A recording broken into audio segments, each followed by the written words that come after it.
Pegang saudaraku janji Tuhan ini. Janji Tuhan dia genapi dalam kehidupan kita. Hari ini ku bersyukur merasakan kasih setiamu. Shalom saudara, selamat pagi. Kita ketemu kembali pagi dalam Morning Devotion. Selamat pagi saudara-saudara, apa kabar? Kita akan baca firman Tuhan, yaitu dari Matius pasal yang kelima, ayat yang keempat. Demikian firman Tuhan. Berbahagialah orang yang berduka cita, karena mereka akan dihibur. Saudaraku, ucapan berbahagia yang kedua ini adalah untuk orang yang berduka cita, karena mereka akan dihibur. Sekali lagi Tuhan Yesus sedang menyatakan statement kasih karunia bahwa bagaimanapun duka cita yang manusia alami dalam sistem dunia ini, sekarang semua dapat menemukan jalan untuk dihiburkan dalam kerajaan Allah. Yesus sedang mengatakan dalam kerajaan Allah barang siapa yang berduka cita akan mendapatkan penghiburan. Nah, kelihatannya Yesus sedang menyodorkan sebuah ide yang kontra budaya. Sebab dalam kebudayaan yang berlaku pada waktu itu, orang yang berduka cita, mereka ada dalam keadaan yang dibawa, mereka dalam keadaan susah, mereka dalam keadaan tertekan, mereka dalam keadaan tanpa harapan. Tapi tiba-tiba Yesus datang dan berkata, berbahagialah orang yang berduka cita, karena faktanya mereka akan dihibur. Bukan itu sesuai dengan yang Yesus katakan bahwa dia telah menerima roh Allah, bahwa dia akan pergi dan memberikan penghiburan bagi orang-orang yang berduka cita. Itu jelas tujuan dari mengapa dia diurapi. Nah, dalam hal ini Yesus sedang berkata begini, hey, ini kerajaan Allah datang dengan sistem yang baru. Mungkin di sistem dunia orang berduka cita dianggap sangat rendah, sangat tertekan, tidak masuk akal. Tetapi dalam kerajaan Allah berbeda. Dalam kerajaan Allah orang yang berduka cita akan dihiburkan. Jadi mereka diberi pengharapan. Seperti Tuhan mau berkata, hey, di dalam manajemen yang baru ini, kamu harus tahu bahwa dalam kerajaan Allah, orang yang berduka akan memiliki pengharapan untuk memperoleh penghiburan. Seperti dia berkata, welcome to the new management.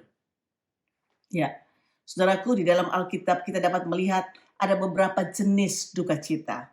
Yang pertama, saudaraku, duka cita karena kematian orang yang kita cintai, yang kita kasihi. Entah itu saudara kita, orang tua kita, anak kita. Ya, secara natural, saudaraku, manusia akan berduka untuk berproses dalam kenyataan hilangnya orang-orang yang kita cintai. Ini tentunya tidak mudah, saudara. Kita dapat melewati lembah kekelaman seperti kita membalik telapak tangan, tapi selalu janji Tuhan, iya dan amin. Nah, yang kedua, saudara, duka cita karena disiplin. Nah, ini ada ayatnya dalam Ibrani pasal yang ke-12, ayat yang ke-11. Izinkan saya baca ayat ini.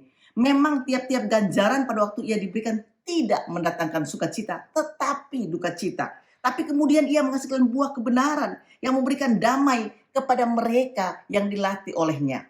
Jadi disiplin yang dibawa dalam hidup kita ini menghasilkan apa? Buah kebenaran. Nah, yang berikutnya duka cita karena menyesali perbuatan dosa yang menuntun kepada pertobatan. Dalam 2 Korintus pasal yang ke-7 ayat yang ke-10, saudara bisa baca itu, di mana suatu perubahan hati yang menyebabkan kita berbalik dari dosa kita kepada Tuhan. Tentunya ini karena pekerjaan Roh Kudus di dalam kehidupan kita. 3 duka cita yang dikatakan di Alkitab itu benar-benar ada dan terjadi. Tapi ada juga duka cita yang lain. Yang kita sebut duka cita karena desperate. Ya, saudara nggak tahu mau buat apa lagi, tanpa pengharapan, tanpa apa-apa. Saudara hanya menangis saja. Saudara nggak tahu karena apa. Kelihatannya keadaan bangsa Israel pada waktu itu seperti itu. Nggak ada harapan buat mereka. Pada sistem yang sedang dibawa oleh kerajaan Romawi untuk mereka. Nggak ada harapan buat mereka.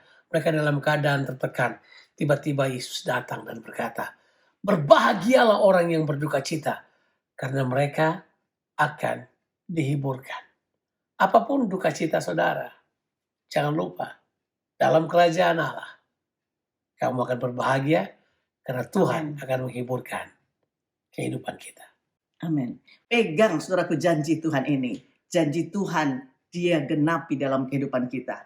Yang saudara sedang alami, duka cita, apapun saudara, kita terlalu percaya bahwa penghiburan yang sempurna yang datangnya dari Tuhan dengan kuasa Roh Kudus-Nya menjamin kehidupan saudara dan saya.